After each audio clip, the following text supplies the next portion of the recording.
Hello guys, मेरा नाम है गुरप्रीत चावला और आज की इस वीडियो में हम बात करेंगे डाओ के बारे में, जिसके ऊपर ये पूरा का पूरा डिसेंट्रलाइज वर्ल्ड काम करने वाला है।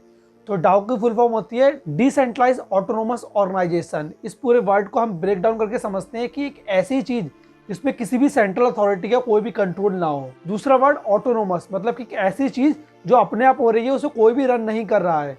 और लास्ट में आता है हमारा ऑर्गेनाइजेशन, मतलब एक सिंपल ऑर्गेनाइजेशन। डाओ मतलब एक ऐसी चीज जिसपे कोई भी सेंट्रल अथॉरिटी ना हो और वो सेल्फ गवर्नर हो, मतलब ये किसी भी बाहर के इंसान का या किसी भी चीज का उस पर कोई भी इंटरफेरेंस ना हो। अब यहाँ पर नेक्स्ट अगर हम समझे कि डाओ वर्क कैसे करता है, तो फिर डाओ का कॉन्सेप्ट कोई नया नहीं है। ये 2016 में से पहले लॉन्च किया गया था दी डाओ के नाम से, जो इथेरियम ब्लॉकचेन के ऊपर लॉन्च हुआ था। और ये पहला ऐसा डाओ था जो लॉन्च हुआ था, और ये पहला ऐसा डाओ था जो हैक भी हुआ था। तो चलो सबसे पहले समझते हैं कि डाओ वर्क कैसे करता है। तो अगर ट्रेडिशनल कॉन्सेप्ट के हिसाब से देखें तो सबसे पहले होते हैं स्टेक्स होल्डर, जो पूरे के पूरे ऑर्गेनाइजेशन को कंट्रोल करते हैं, उनके रूल्स एंड रेगुलेशंस को बनाते हैं। और ये पूरी की पूरी रिस्पॉन्सिबिलिटी उन्हीं स्टेक्स होल्डर की होती है कि आप फ्यूचर में क्या क्या चेंजेस होंगे या फिर वो प्लेटफॉर्म किस तरीके से रन करेगा। तो चलो अगर हम बात करें डाओ के कॉन्सेप्ट की, तो जैसे जैसे हम वेब 3.0 की तरफ बढ़ते जा रहे हैं, जितनी भी कंपनीज हैं सारी डिसेंट्रलाइज होती जा रही है, मतलब कि उनके ऊपर कोई भी सेंट्रल अथॉरिटी नहीं होगी। तो अब इस केस में इन कंपनीज को रन कौन करेगा? तो इस केस में इस कंपनीज को रन हम नॉर्मल पब्लिक करेगी, जिनके पास टोकन्स होंगे, और वही पूरी तरीके से इन प्लेटफॉर्म्स को रन करेंगे और कंट्रोल भी करेंगे। तो अगर आप लोगों को नहीं पता कि वेब 3.0 क्या है, तो आप आई बटन में चेक कर लें, आपको वहां मिल जाएगा। तो डाओ का जो कॉन्सेप्ट है उसमें एक स्मार्ट कॉन्ट्रैक्ट होगा और वही यहाँ पर चीजों को मैनेज करेगा। और उस स्मार्ट कॉन्ट्रैक्ट के अंदर ही रूल्स एंड रेगुलेशन डिफाइन होंगे पहले से, और वही स्मार्ट कॉन्ट्रैक्ट इस पूरी ऑर्गेनाइजेशन की ट्रेजरी को भी मैनेज करेगा। ट्रेजरी मतलब जिसके फंड यूज करके किसी भी ऑर्गेनाइजेशन में कोई भी डेवलपमेंट की जाती है। अब अगर बात करें कि ठीक है, स्मार्ट कॉन्ट्रैक्ट आ गए, उनके अंदर रूल्स हैं, ट्रेजरी को भी मैनेज कर लिया, लेकिन स्मार्ट कॉन्ट्रैक्ट्स को कौन कंट्रोल करेगा, कौन इन्हें मैनेज करेगा?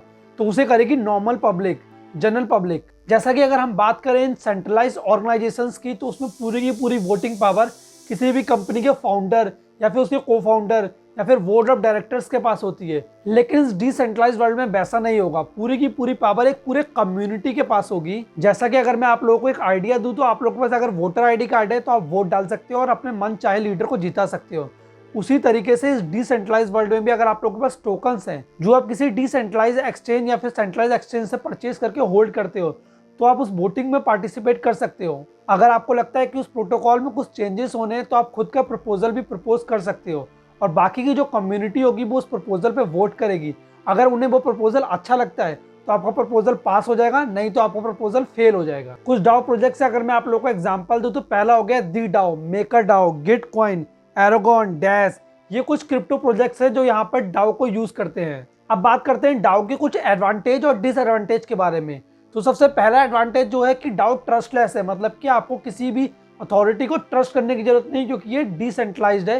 किसी भी अथॉरिटी का इस पे कंट्रोल नहीं है। इसे पूरी की पूरी कम्युनिटी कंट्रोल करेगी, तो फर्क नहीं पड़ता कि कौन कौन से लोग इसमें इन्वॉल्व हैं, कौन कौन से फाउंडर या को फाउंडर्स इसमें इन्वॉल्व हैं, या किन लोगों ने इसे बनाया है। तो इसे पूरे टोकन होल्डर्स ही कंट्रोल कर रहे हैं और इसके ऊपर कोई सेंट्रल अथॉरिटी भी नहीं है।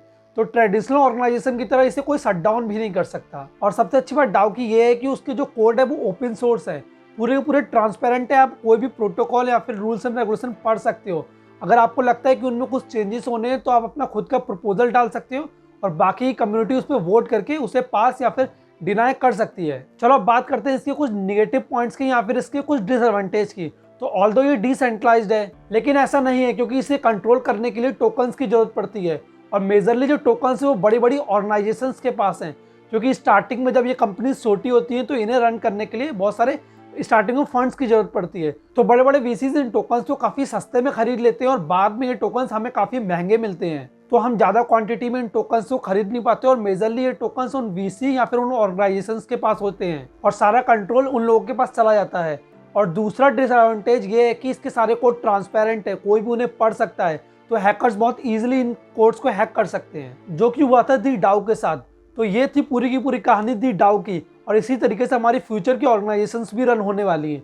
तो चलिए इसी के साथ ये वीडियो खत्म करते हैं। लाइक कर देना, सब्सक्राइब कर देना और नीचे कमेंट बताना वीडियो कैसी लगी। Good bye.